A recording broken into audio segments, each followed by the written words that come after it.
Jai Gurudev, everybody. Welcome again to Vrindavan.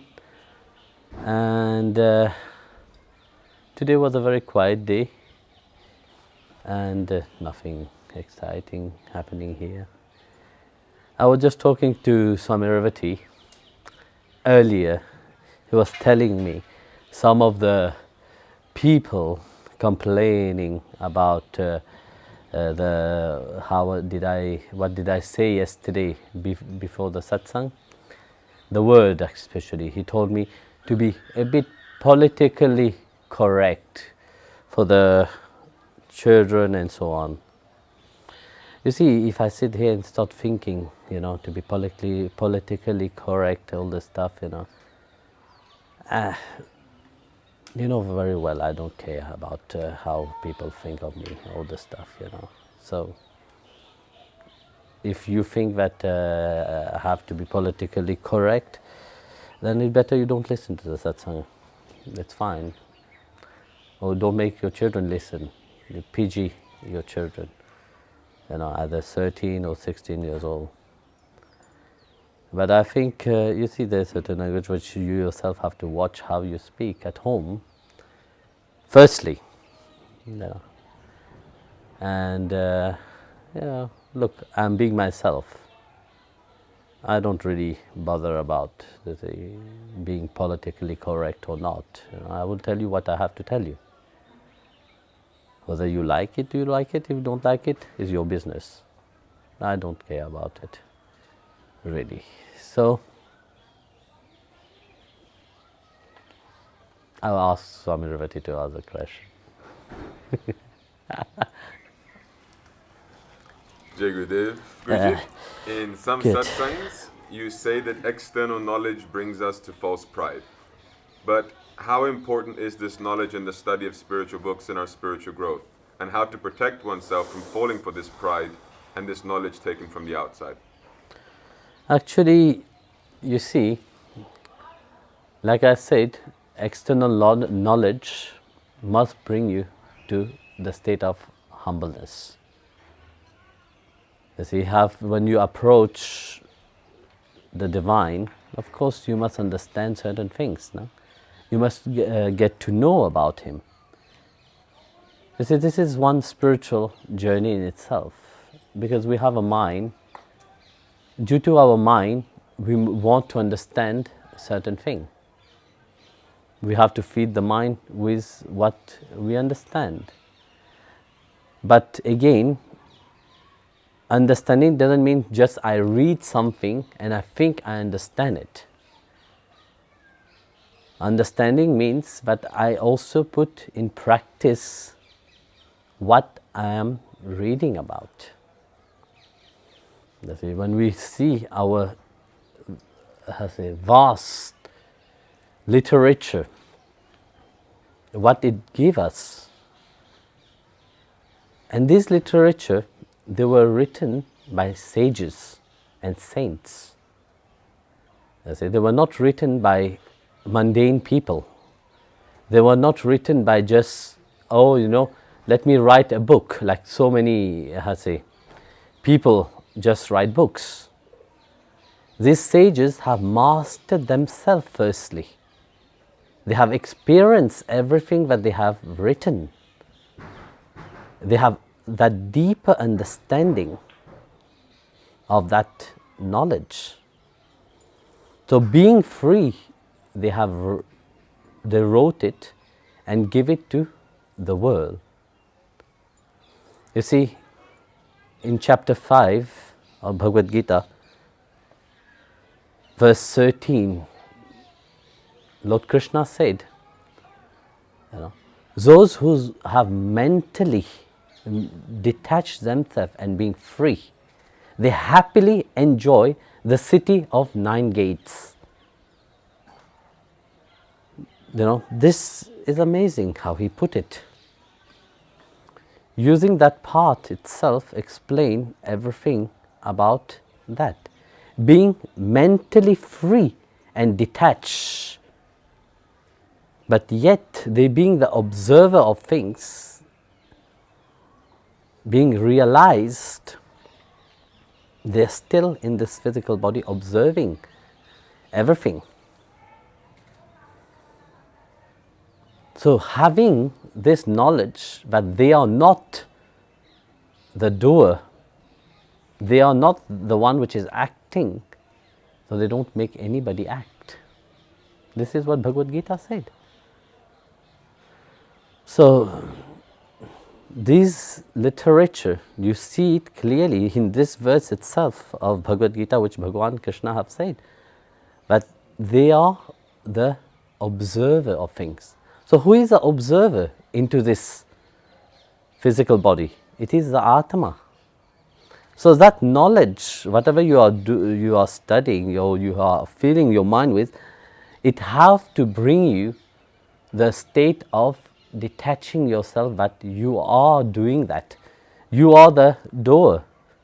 You are the one which is doing things. No. It is that Atma which is doing things inside of you. So these sages, when they have given this knowledge, they have given this knowledge so that one become humble like them. So pride, if knowledge, if you have knowledge and pride and arrogance arise in self, that means you have not understand really what is this knowledge about. If that knowledge doesn't bring you closer to your relationship to God, that knowledge is useless. If that knowledge which you have been studying and going deeper into that doesn't make you humble and really see that it is the Supreme Lord, which is doing everything inside of you, then it is nothing. So it is important, as long as you see, for feeding of your mind and intellect. Because how you understand things only through that mind and intellect. It's so beautifully when Krishna said, seated in that kingdom, that palace of 9 gate. That palace of 9 gate is this body itself. When he's talking about that, it is from the Upanishad itself, no? Which is Upanishad? Shvetavata Upanishad, actually. Yeah, it is Shvetavata Upanishad, where he explained about that city of 9 gate, that physical body, 7 which is present on our face, 2, just to be politically correct, the excrement organs, and the, how you will say, the Swaminarati. Come on. No, not a projective organ, where you do pee-pee. The other ones. I don't find any word, I try to. But so, you see, here, we see that how he beautifully put it. Free from mental agitation, does he? So your knowledge should free that mind, make you free being in the body itself. You are the observer. The Atma is not doing anything. The Atma is just watching. It's like a king which is seated in his kingdom. The king very often are not doing much, but it is governing the whole kingdom through the ministers, through the people around him. So the Atma is that great observer. So that knowledge what you are receiving must make you to that point of observing that it is the Atma which is observing everything. And the Atma is a parcel of the divine itself. The next verse what he used, what he said is that God is not the doer of everything. Everything has been done according to the mode of the gunas. So here Bhagavan is saying, in one say, he is the observer. He is sitting there and observing everything. But everything has been done according to the mode of nature. Everything has been placed in where they have to be through that mode of gunas,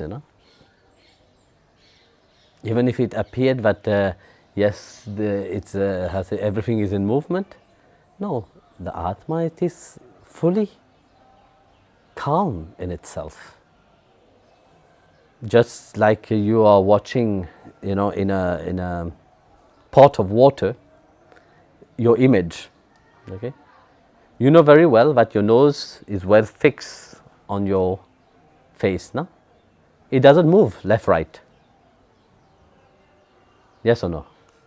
But if the water starts to move, what happened to that image of your nose?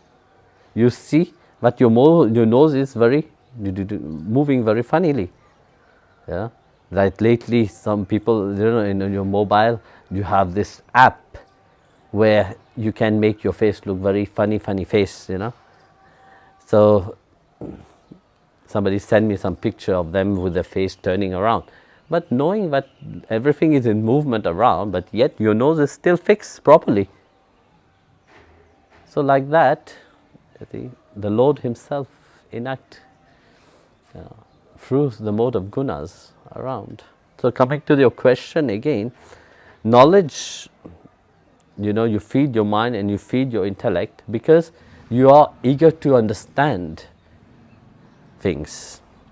You're eager to know about things, which is very good. But that knowledge also should make you humble, knowing that it is the Lord Himself, that whatever has been given to you is for His service. So, Dear Guruji, I am 14 years old and I begin to wonder what I will be when I grow up.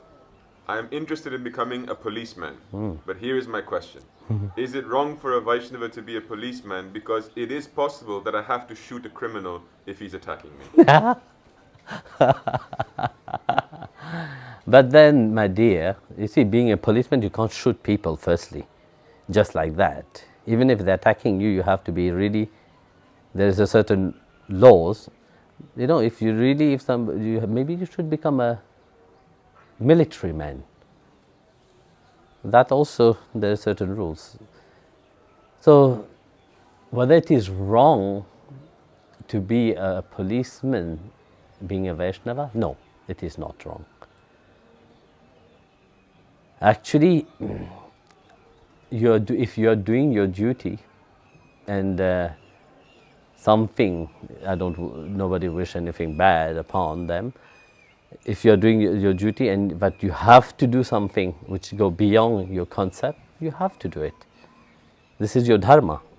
Everybody have a certain duty in life, and according to your duty, you have to act sometimes good and not good. Whether it is good,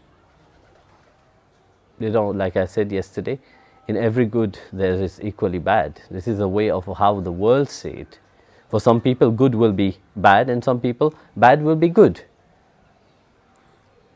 So, there is nothing bad about if you are doing your duty properly. Because I don't think that every policeman go around happily and joyfully shooting people.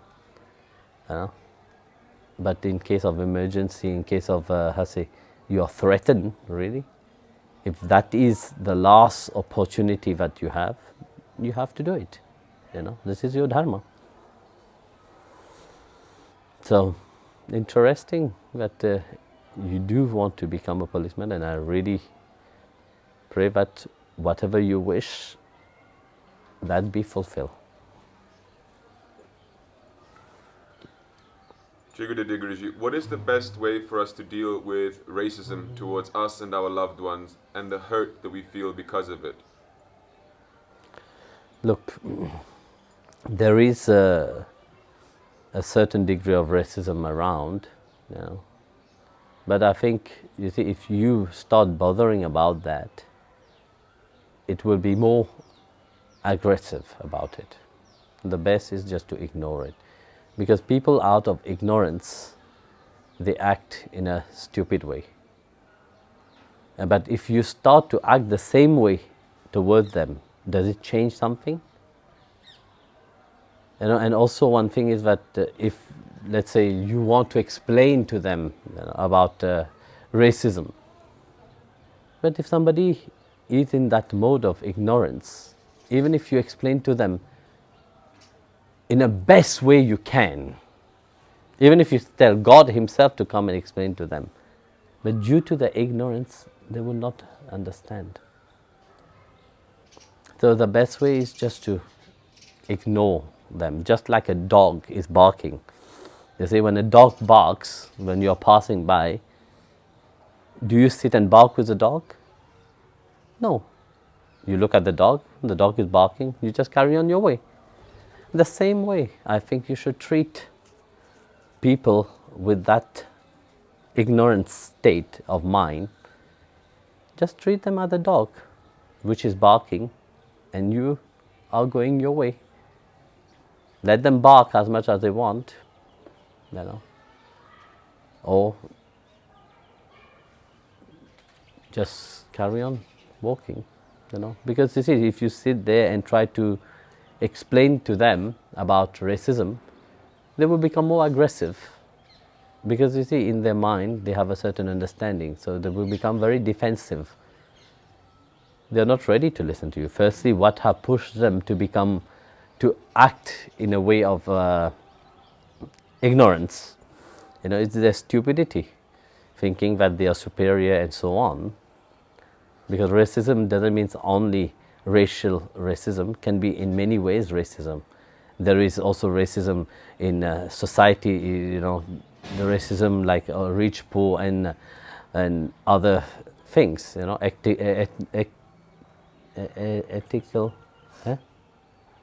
ethnic racism, and so on. So the best is just to carry on your way, just ignore them. Guruji, how to find the inner guru? Since we can't see each other, I am dying of separation. Yeah. How to communicate with the inner guru? Is it through silence? I send you a big hug. Oh, nice. This is nice. That big hug itself is our deep connection. Look, we are connecting, like I said at the beginning, through the social media things, where you can hear the satsang, you can do the japam, because not everybody have that inner connection and feeling. So connect through the teaching that I'm giving. Connect through this social media which have been provided in this age. It is really nice. Imagine 30 years ago we would have not been able to do that. All this have made it very easy to connect with each another. But if you want to connect really deeper, sit in silence after the satsang, meditate and connect heart to heart. Earlier I have done the meditation. After the japam we did the earth meditation. It's also a way of connecting that we are part of this world, we are part of this nature, and what is happening right now is not only one person or one country suffering, it is everywhere, every humanity. This has brought one to that state of thinking that we are human, and we have to care for that humanity. And that humanity starts firstly with oneself. We can't say, you become a human, but yet I still be that ignorance and fool that I am. No. First, above all, our nature is to become human. And what is the essence of becoming human is to find this love relationship inside, to feel this love. Without love, you are not a human being. When you look at animal itself, they understand that universality of love. And when you see the animals, the birds flying around, the monkeys, there is love there, you know. So, firstly, let us connect within our heart, you know. Like I said, Guru and disciple are not far away. Where the disciple is, where the devotee is, Guru is also there. Whether you feel it or you don't feel it, this is our relationship. You know, that's why we have met each another, because it's not random, just like that. You know, when I look, you know, from wherever people is, you know, from which corner of the world, which religion they come, which culture they come from. Physically, we don't have anything in connection, you know? But spiritually, we are fully connected with each other, and through that universal energy have brought us, you know, God energy have connected us. When the devotee were ready, so that the divine sent the Guru, and that connection is from one heart to the other. So when you sit in your sadhana, you know, go deep inside. If you don't see the Guru directly, visualize him. Know that I am there. Visualize me inside of your heart until you start to feel it. So, I'm not far away from you, and you are not far away from me. So in the heart we are connected. Finish? Okay. Jai Gurudev.